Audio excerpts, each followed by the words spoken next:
This is a 1953 Cadillac four-door sedan, and I'm going to say Series 62. I'll let my readers decide that. Beautiful dark green color, and it's very unique. Notice the side inlets for the air conditioning. The air conditioning was factory installed. And here's the evaporator. That's where the cold air was produced. And it came up through piping and through vents in the back of the car on the what we would call the parcel shelf. Beautiful bumper, and it has exhaust outlets at the bottom of those bumpers.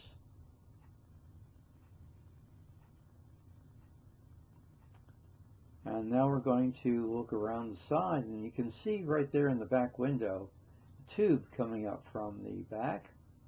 There's one on the other side too. Another air inlet.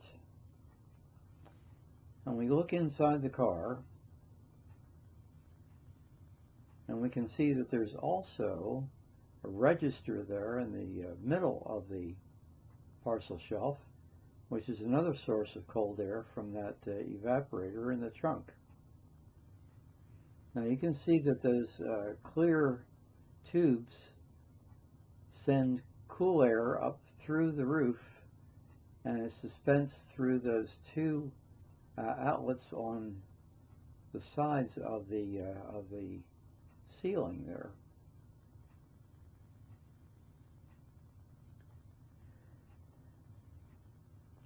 There's also a way to close off outside air. There are two knobs on that parcel shelf in the back that close off those exterior vents. And here's the very busy engine compartment. You can see the blower motor there for the system. And there is the condenser right there positioned in front of the radiator.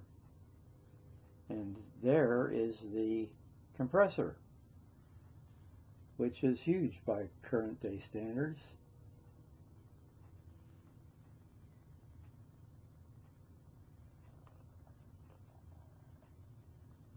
That's a beautiful grille, and the chrome condition is superb. Gorgeous car.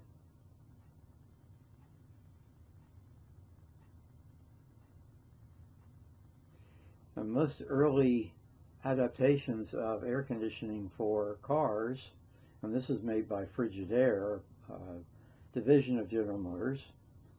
The evaporator was placed in the rear of the car, and there was some kind of piping system to get that cool air moved up towards the front of the car and dispersed evenly.